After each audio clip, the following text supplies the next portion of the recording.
Have you ever felt like you're kind of addicted to your specific person? Like you want them so badly that it hurts?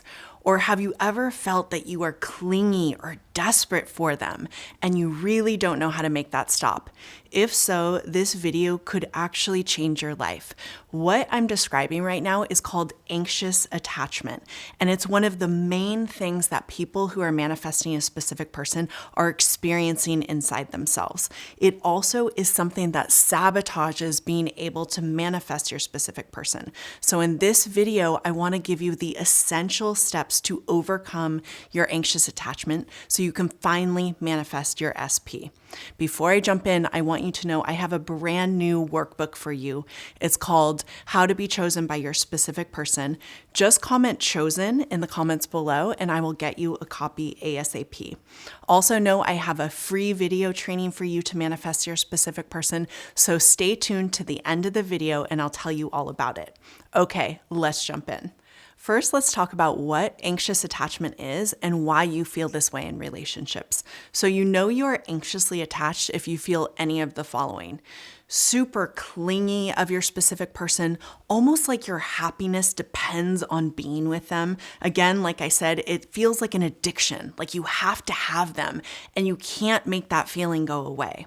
You also feel untrusting that that person wants you. Something inside of you says they don't want me. It may be playing out that way, but deep within, you don't trust that you're going to be wanted.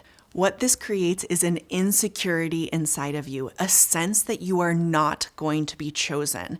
And because you have this sense that you're not going to be chosen, you may feel things like jealousy or paranoia. You may even stalk your specific person because you have to know what they're doing. This is because all within you, you do not trust that you're going to be loved.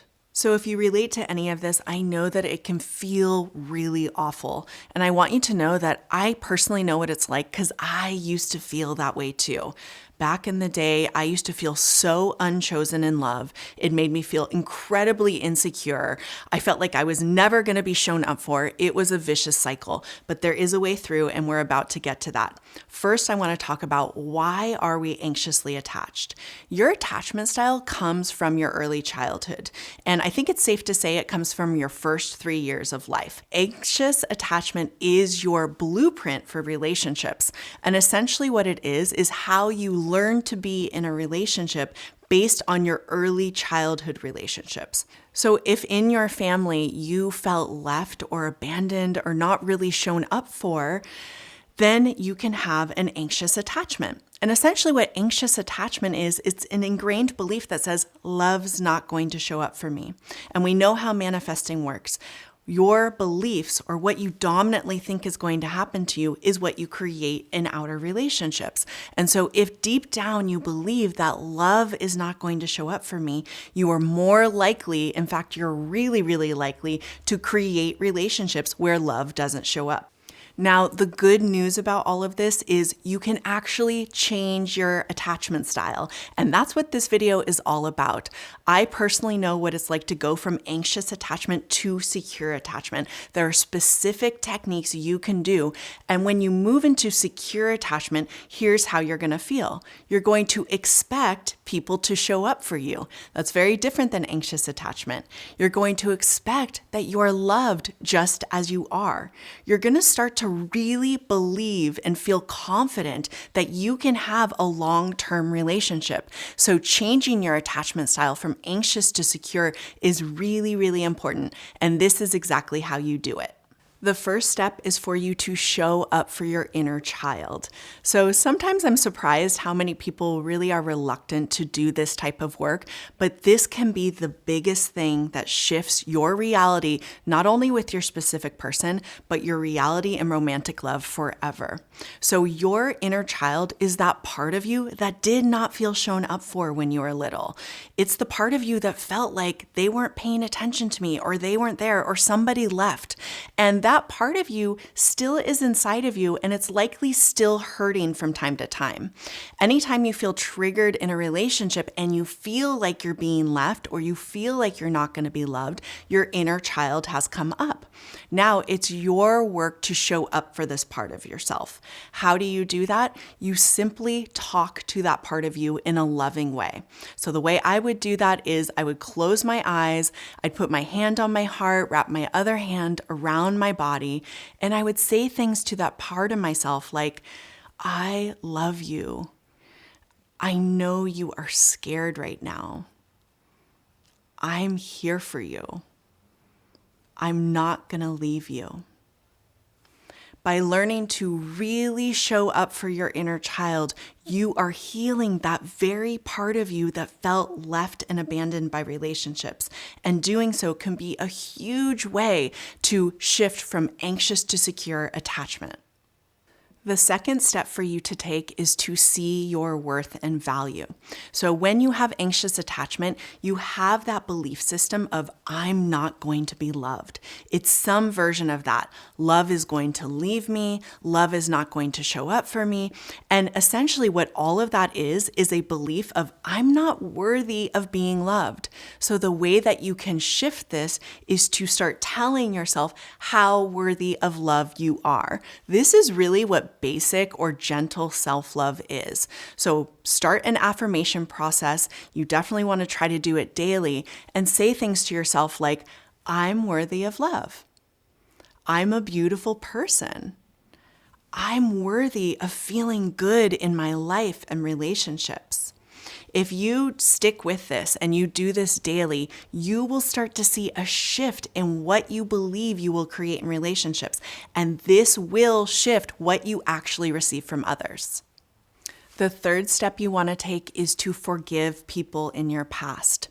So the thing about manifesting is we are always going to manifest more of what we are. And if you are still holding on to resentments from people in your past, you are identified with being hurt by other people. And that identification is going to create more hurt. So forgiveness is not about pretending like you were never hurt, and it's not about really letting people off the hook, so to say. Forgiveness really is the recognition that hurt people, right? So when people are hurt themselves, they do things that can hurt us. Let me give you an example of my own life and how this really helped shift my attachment style. I used to hold a lot of resentment towards my dad. And the reason was he felt like he was unavailable to me when I was little. My parents got divorced. I didn't get to see him very much. And I held a lot of hurt about this inside of myself. One day I had this awakening about the situation though, and I recognized my dad has gone through a lot. He's had a lot of hard stuff happen to him in his life. And because of that, being really close to others is very difficult for him. When I saw my dad through this lens, I no longer felt resentment towards him. I felt compassion. I felt like he's hurt. He's just doing the best he can. And this is actually the truth for everyone else.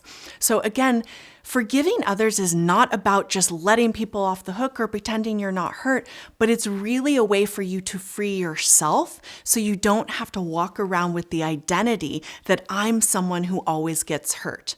When you let go of that identity, you can shift your attachment style to secure and start creating a new reality in your life. The fourth step to drop anxious attachment and move into secure attachment to manifest your specific person is to see new potentials of love.